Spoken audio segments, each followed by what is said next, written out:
system. It looks weird, but you know what? I gotta try. I gotta do something. I gotta do something different. It's not a new phone, but it's a new phone to me. I've been using it for a bit now. So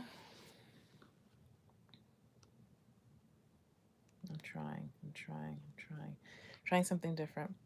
Anyway, I pray that all is going well with you all. And I'm on um, to bring to your attention the link between the prophecies of the Master's voice and what's happening right before our eyes.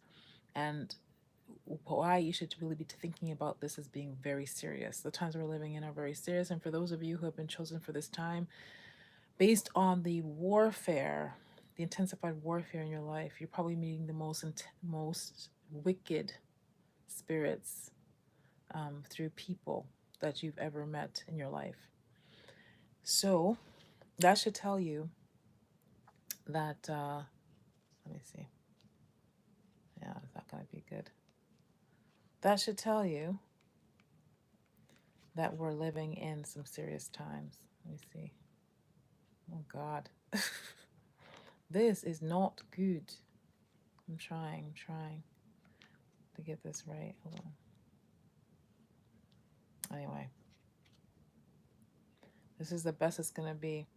I'm playing with this thing. It's a stand with,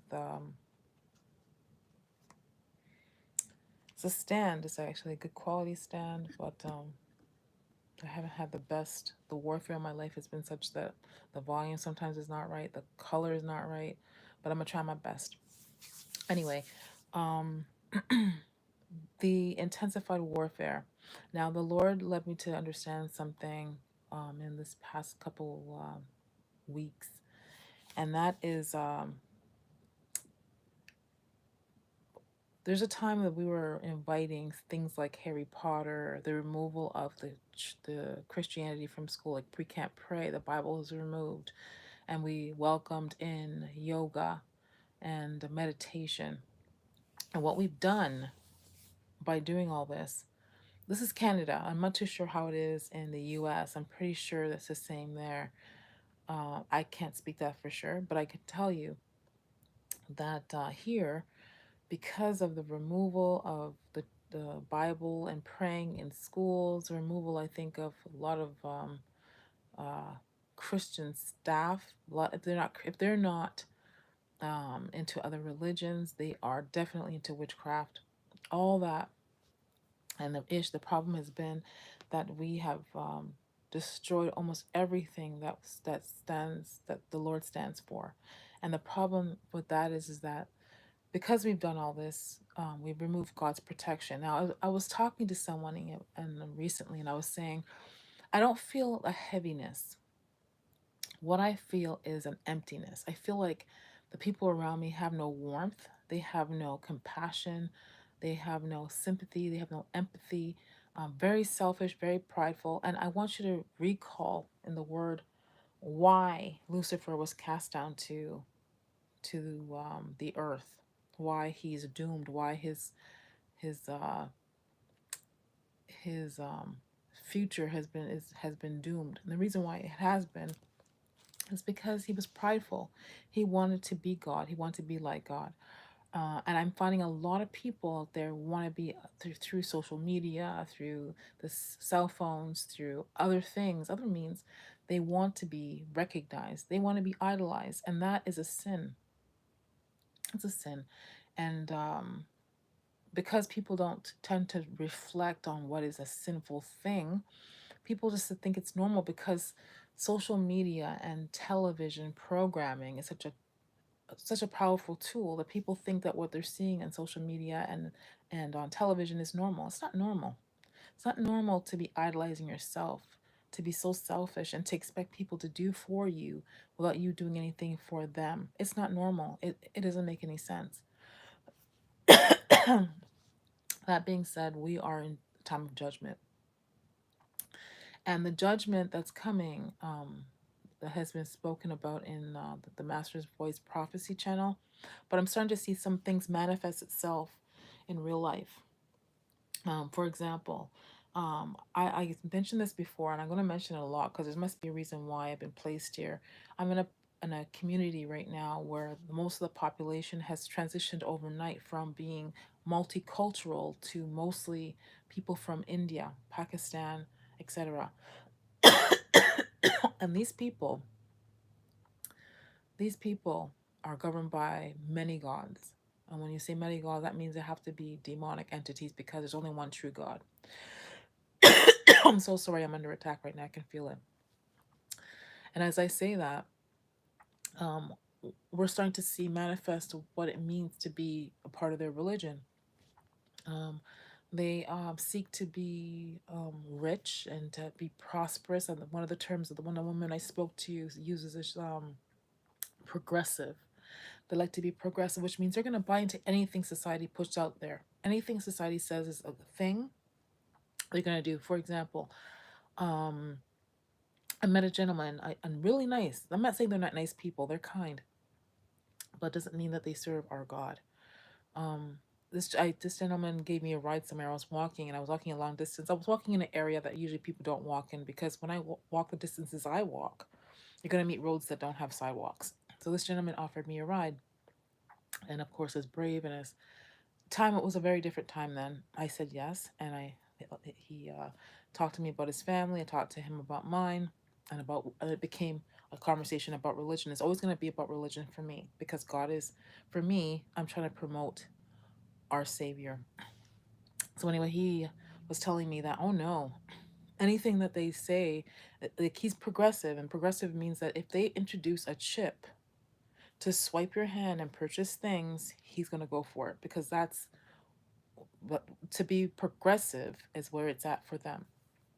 The concern I have with that is that I'm noticing the way that they drive, the way that they handle customers in restaurants, the way they handle customers in business. Um, there is the integrity of the work that they do, and the integrity of the relationship with people can be tainted. I'm not going to say for everyone, but for so far what I've seen is that, let's just say I personally, who I know my life has been called by God and I know that my life isn't private. If I walk into a garage to get my mother's car the oil change, you see, you asked me to go get her oil change for her and she'll give me the money and I'll go. If I'm followed there by somebody, let's just say, like, I know my life is monitored and someone's tracking where I go. If I go to a garage and I leave my mother's car there and I leave, someone can come to them and say, I don't know what they might say, but I know it's happened where someone that they'll approach them and say, we're tracking this lady, or offer them something, either a renovation or money or something. Well, whatever it is permits them to, or encourages them or directs them to, first of all, handle me very differently, to be just like somehow disrespectful, aloof. The whole point of this is that they can be bought. They will do whatever it is they're instructed to do for money. There's no integrity to their behavior because the love of money is the root of all evil. We know this. That being said, um, this has happened to me a few times. When I first started to see an influx of people from that culture into this community, I saw all, like, I mean, I see a car accident. Restaurants, they are, the cleanliness of the washrooms are, even in a newly renovated restaurant, is lacking. And even if I was to approach the manager and tell them that it's messy, I could come back half an hour later and it's not dealt with. That's not how it used to be here. Cleanliness is godliness. And that being said, we've welcomed, in the name of progression and moving forward, we lost our godly principles. Cleanliness is not a thing. There's no integrity of people's character, which in regards to being honest and in regards to doing a work, work for people, based on your tree, like saying that you're doing a good job or you're doing a job that people will say You did a great job. And let's word of mouth. Let's bring the person. People are the people there. Integrity of character is lacking, and there's no shame in that. And my concern is that people are not seeing this, including people I love, people I've told and warned about this. Based on the election, and the prophecies of a master's voice, we know the times we're living in are pretty serious. That we're embarking on a time where um, we need to live righteously. Um, there's no time to play around. It's been like that for a while now. And I can't express enough the urgency to get our acts together, especially those who have been called to do a work in this time. Um, I'm concerned. The only thing I can do is to pray and fast because I have loved ones, children I brought into this world who, based on what I've gone through, don't really truly believe that God is who He is. Because I've made a lot of statements. I made a lot of statements about what is to come. A lot of it's manifested itself, but a lot of it is surreal and hasn't happened yet. So, of course, and I've also talked about things that have happened to me and the consequences for people who have done things to me. We've seen some of those things manifest itself, but there's some things that I'm owed, and I know this. And the bottom line is that the Lord did it for a reason. If you are going through something similar to what I've gone through, just know it's not the time to play. What you are owed, you will receive. The Lord is with you. He'll never leave you nor forsake you. But He also is warning us through what's happening around us. It is time to not be silly and be part of the five foolish virgins. You know what time we're living in. I know it's hard because there's very few people around you, if any, that are alive and with you physically that really understand what's going on. That's a heavy responsibility for you. That being said, um, just know you're not alone. There's a small remnant of people who understand what you're going through. This is not a time to fall away. This is a time to get closer to God. This is a time to stay repentant, to live a righteous life, to live a virtuous life. The Lord has many things in store for you. Okay, the election is a big deal. The people have mixed emotions. The globe was watching this election. It's going to impact the globe in a huge way. Okay, remember the prophecies of the Master's Voice prophecy channel. I'm going to see if I can find the one about this election and about the players, so Trump and Harris, and what the prophecies about what's going to happen with them. And I think it's important to go back to those to anticipate and to watch see what's going to go on. Okay, I've mentioned this to some people, and they are totally like, that's not going to happen because it's prophecies are a very odd thing. People believe in witchcraft or do all kinds of magic, but they don't believe that God can do anything. Um, but God's about to show out and show out. All right. Okay. Thanks so much for being here, for supporting the channel. Remember, you are made marvelously. You're not a mistake. There's a purpose and plan for your life, and you were made for a very special time. Okay. Until next time, be blessed.